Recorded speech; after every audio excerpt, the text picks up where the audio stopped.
Susie was painfully shy. I never looked at people's faces, only their shoes. That was 20 years ago. Today, Susie gives speeches all the time for Special Olympics. And it's just amazing to see her look into people's face and know who they are. It's been the best experience in our lives, not only as a family, but for her. And that's the power of words.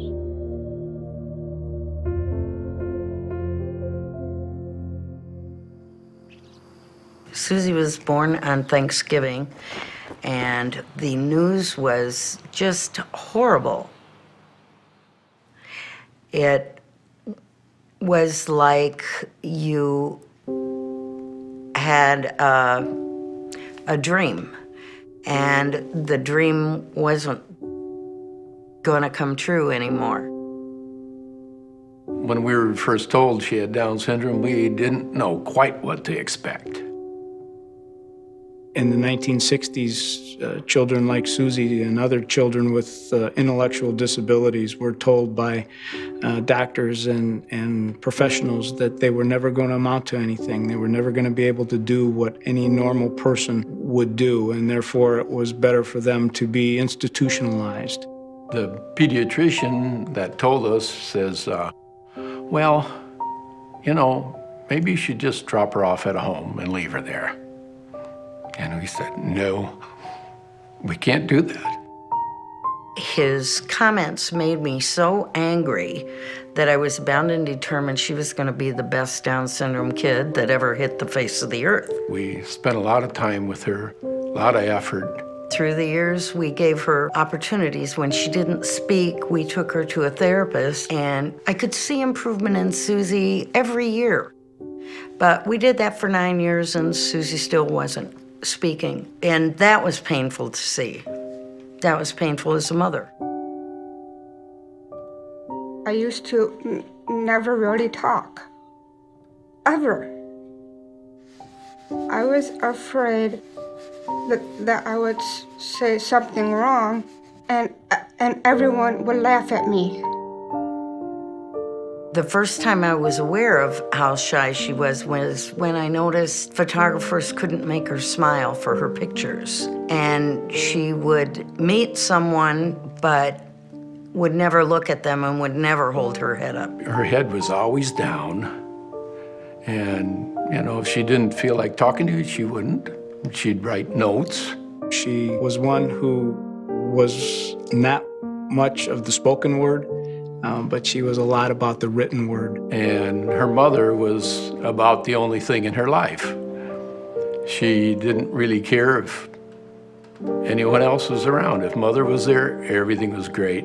And when you think of what your family went through to get her to this point and the sacrifices that all of us had made for her, that was very sad. That was very sad.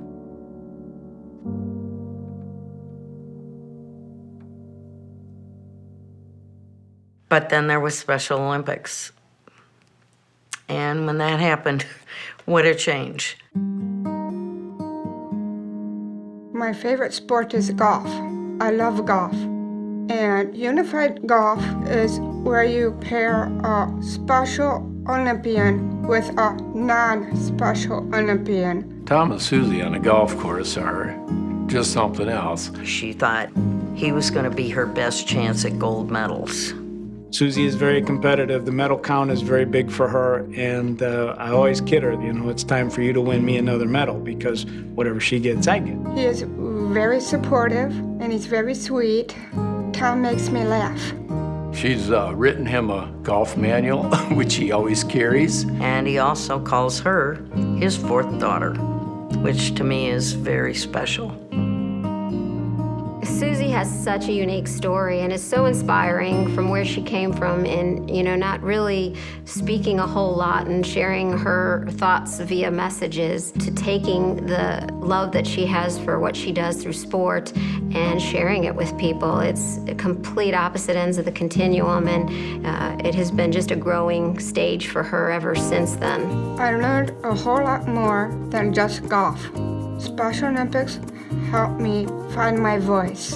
I can remember seeing the article in the newsletter from Special Olympics that they had a Global Messenger program, thinking, wow, would I love that for Susie, but that'll never happen. A global messenger is a person who gives speeches about Special Olympics. So when they asked her, we both thought, What? Can she do that? I don't think she can do that. Susie decided in 3 days that that was what she would like to do, and I said, if you're gonna do it, you have to call them and tell them you'll do it. And a couple days later, she did. And that was the beginning of a wonderful story.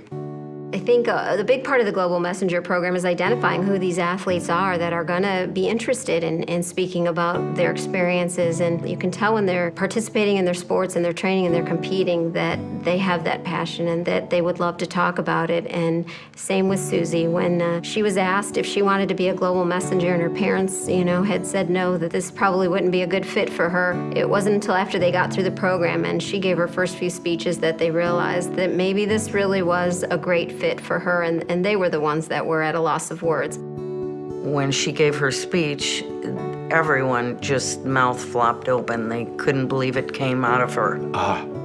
Jaws drop, They all wanted their pictures taken with her. They were all hugging her. She was all smiles. She was loving it. It was wonderful to watch, and it was wonderful to see it explode finally. It's very interesting. I have friends who live out in the area where she works, and they always tell me about how pleasant Susie is when they go into the place where she works. And without Special Olympics, I don't think that she would be that way. I think that Special Olympics has brought this out in her. The ability that the athletes have to take their experiences and put them into words that they can share with people is quite a talent, and it's not easy for most of us to do, let alone, athletes that have had challenges in speaking like Susie has. I can now see her do things that I don't think that I would ever have the ability to do. She can stand up in front of 2,000 to 3,000 people and talk to them and look them in the eye. So she's gone from a girl of 1 or 2 words to a girl of thousands of words in front of thousands of people.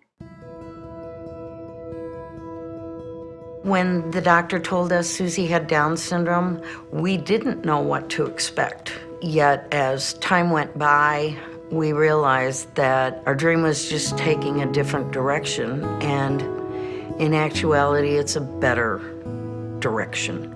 It's a great direction, one that I wouldn't have missed, a journey I wouldn't have missed. It's been fantastic. It's been a big change in her for the better, and now she even spends time with Dad. Dan was wonderful through it all. He worked very hard, worked many extra hours so that we could give Susie opportunities. And now they're best buddies. I love that. I love that. These have been some of the best memories of my life, playing golf with her. It's been a great ride. Special Olympics makes me feel good about myself, and I love public speaking. When I look at her now, I'm the one who's speechless.